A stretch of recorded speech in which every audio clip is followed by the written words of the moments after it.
Okay, so I had a white one in there. Hopefully this will get me through the project. I just have a little bit left. I hate stopping. I know you guys do too, but I'm just going to go ahead and overlap some stitches here. And then do that back stitching right at the end of this video, or of this stitch line. Alright, and I can come back up and I'll trim all these up just real quick. And then what we need to do is we need to adjust these all these seam allowances. Now what we want to do, we know which is the front and which is the back, because our back side, the back side of our sample here, the seam allowances when we press them open are the same. On the front, that one of those is going to be shorter. So what we want to do is we want to press the back seams open. Okay, so I'm going to go ahead and just do a quick finger press here. If you want to run over to the ironing board and press that, probably a good idea. And then on the front, what we want to do is we would just want to make sure that all of these seam allowances are continuing to face the pocket. Okay, then what we want to do is we want to come around, and we are actually going to now sew the pocket closed. And so just make sure that when you go to place this together right here, that your backside seam allowances is not involved in that. So I'm gonna take the shape of the pocket. I'm gonna follow this outside edge all the way around, and I still had that one notch on my pocket pinned shut, so I'm just going to keep it there. And again, we always want to make sure we have our right sides together, which you should, because we haven't really moved things around a whole bunch.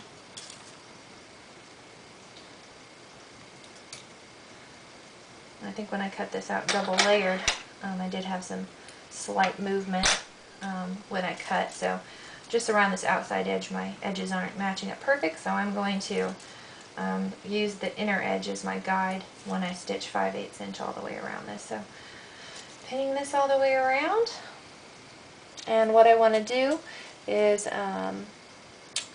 we're going to just make sure that we again have all of our seam allowances caught, definitely not that one in the back.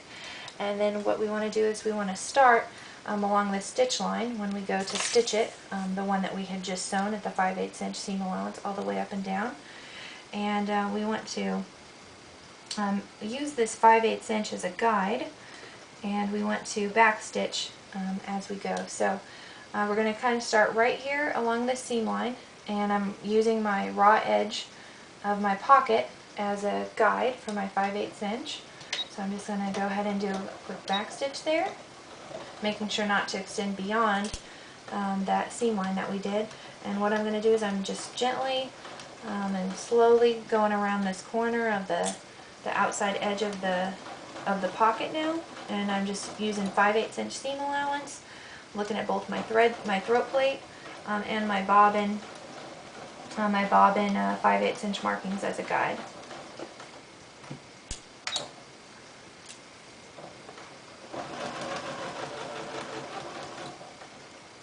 And what I'm doing is I'm really holding this fabric flat as I go around those corners.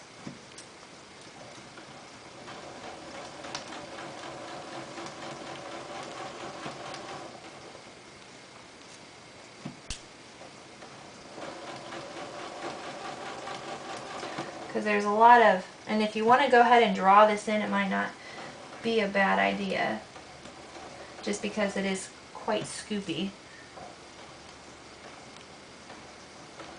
Alright, I'm using my 5/8 inch on the throat plate there, and I'm just going to stitch straight in to that seam line that we had already put in there, and then I'm just going to back stitch, and then go ahead and raise up my needle and presser foot and trim those threads up.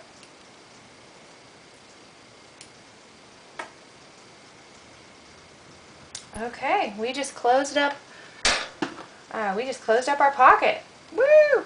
Alright, now what you need to do is we need to go ahead and finish the edge of this. Now again, if you want to use the serger, you're more than welcome to. What I'm going to do is I'm just going to do a quick stitch line just to the inside. I'm going to run this stitch line right along the outside of my of my presser foot, so I can come back in with some pinking shears and trim up the edge line, or just put an edge finish on this seam that we have. So I'm going to come back in with my pinking shears and clean that up later. But again, it is pretty typical, I'd say, to use a serger for this. So if you don't have much experience with a serger and you'd like to try it, just let me know. It's not overly scary or anything, so but it does move pretty fast, and there is a blade involved to trim fabric as it goes. But we can get it. Okay. Now what we want to do is we want to go ahead and we seam finished. What we just did is we went ahead and seam finished the edge of the pocket together, and you want to typically use the same type of edge finish as what you did on the other parts of your sample, making sure that we catch that front edge of our seam allowance in here. And then what we can do is we can come back in and just trim. We want to cut back towards the seam, just so that's kind of free to move about. And we want to do that for the bottom too. So wherever your seam finish stopped, you want to go ahead and make sure that this is a free flowing seam allowance there. Alright, now what we want to do is we want to go ahead and open this up. And again, we know which is the front of the garment and which is the back because of this, the overly wide seam allowance on the back side. So we're going to go ahead and open this up, and we're going to press this open. What you might want to do is you might want to do a good press on the underside, and then open the seam allowance up, and just make sure that your pocket is pressed towards the front of the garment.